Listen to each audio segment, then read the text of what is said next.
welcome back to Nightly Nerds. I'm Tote. No, I'm Ginger. And we're playing Hollow Knight. Hollow Knight.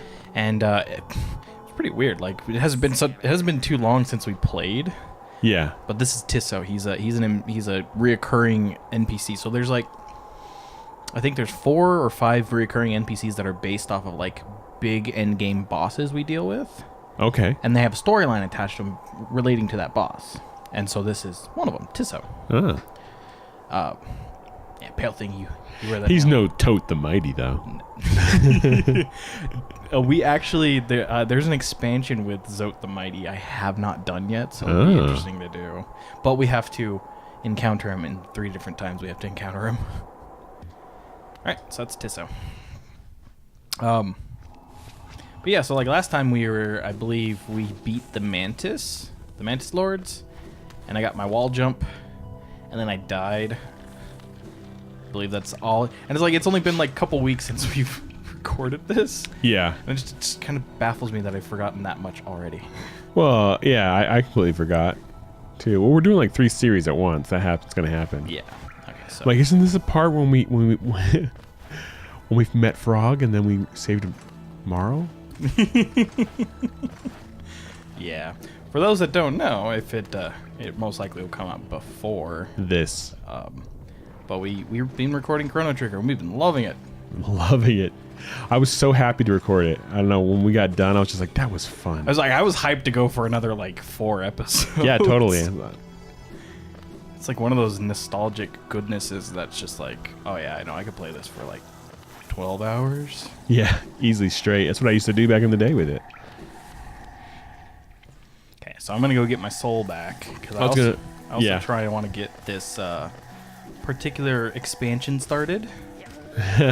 Or I was gonna mention earlier was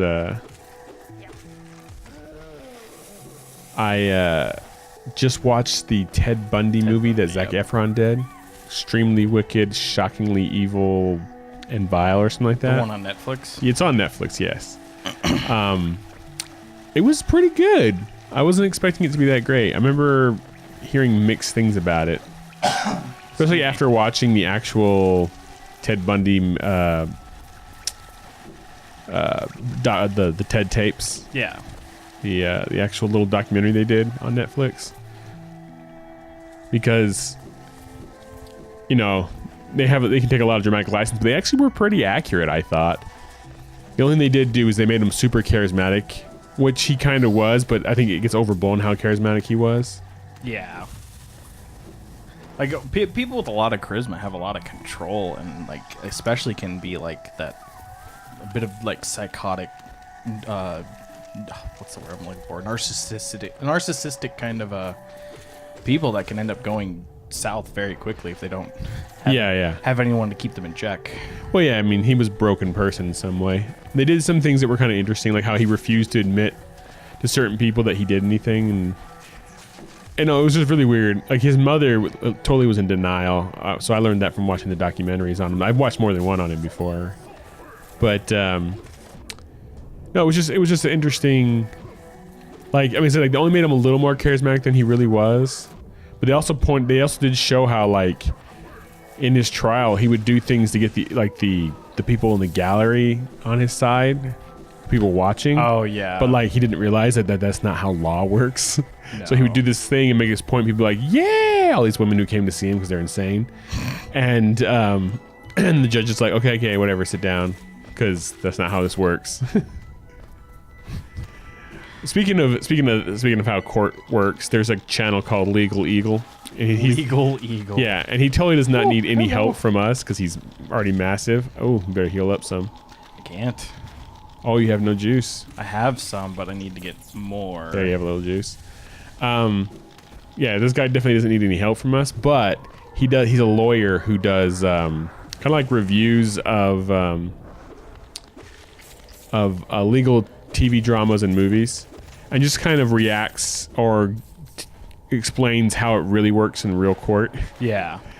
Like, one of the biggest ones he has a problem with, and it's because it's just how it works. Like, in every movie and drama, they just walk up to the. That's right. This is where I died. Oh yeah. Well, you figured it out how to do this right afterwards. Get close enough to that one so you don't have to fight them both.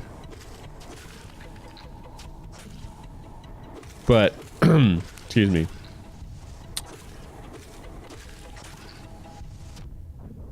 Uh-oh.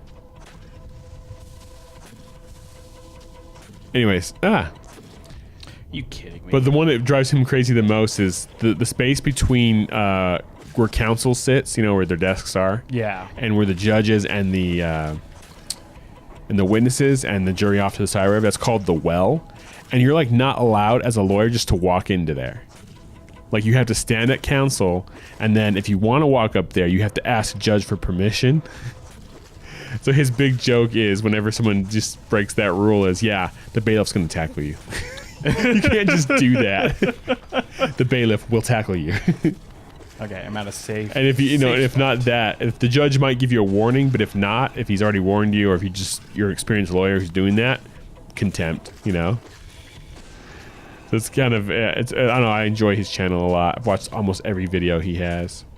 Another guy I've been watching was a guy, I just watched him do a complete rebuild, or a engine swap and rebuild on a Chevy S10. Yeah, I saw that on our And I know almost, on our history feed. Yeah, and I mean, I did take auto tech, but I learned about as much in there as I've learned twice as much in the few weeks of videos I've watched of this guy. And he's not really doing an educational channel. It's more for other gearheads to watch. But he does, he will explain things. Yeah, and it's like I've learned more best way to watching teach- that than I did in a whole year of auto tech.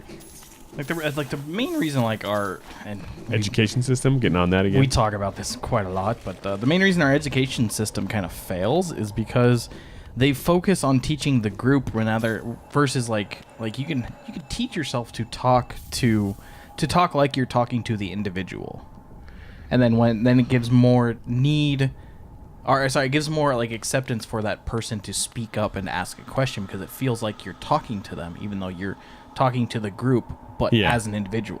I mean, just from my own little bit of experience working on cars, like because when you don't have money, you can't always go to a mechanic. Nope.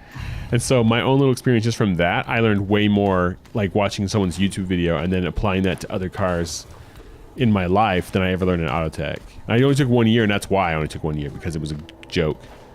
But I actually got it incomplete because after about in the second semester, because after a while I was like, he's not teaching us anything. He did not teach us a thing, the instructor we had. So I was like, I'm not going to go. What's the point of going? But anyway, I ended up just dropping the class. We learned how to change a tire. Yeah, that one takes us back down. That was the only thing we ever learned in that class, which I already knew how to do. But anyways, I'm not trying to talk about that. But anyways, this guy's called Fuzzy Dice Projects. I like that. And I got into it because I was watching Joe Rogan, who I'm a fan of, and he had a guy on who rebuilt a Tesla.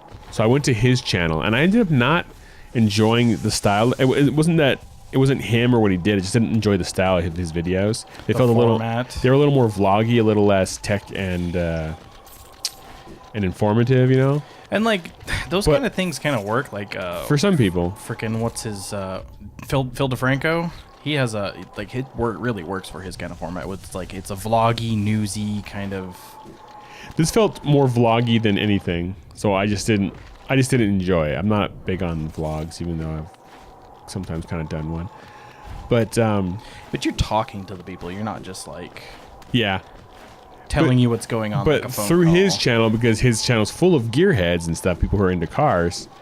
I found this other guy's channel because he was rebuilding he just got a 91 Firebird, which I've always wanted. And is that your dream car? I've just always liked Firebirds. Okay. And it's sad they don't exist anymore because there's no more Pontiac. But so through watching this other guy's channel, I found his channel because I just saw the Firebird, so I clicked on it. And I love this dude's style. So if you want to check it out, I also recommend that. So Illegal Eagle and Fuzzy Dice. Ooh, hello.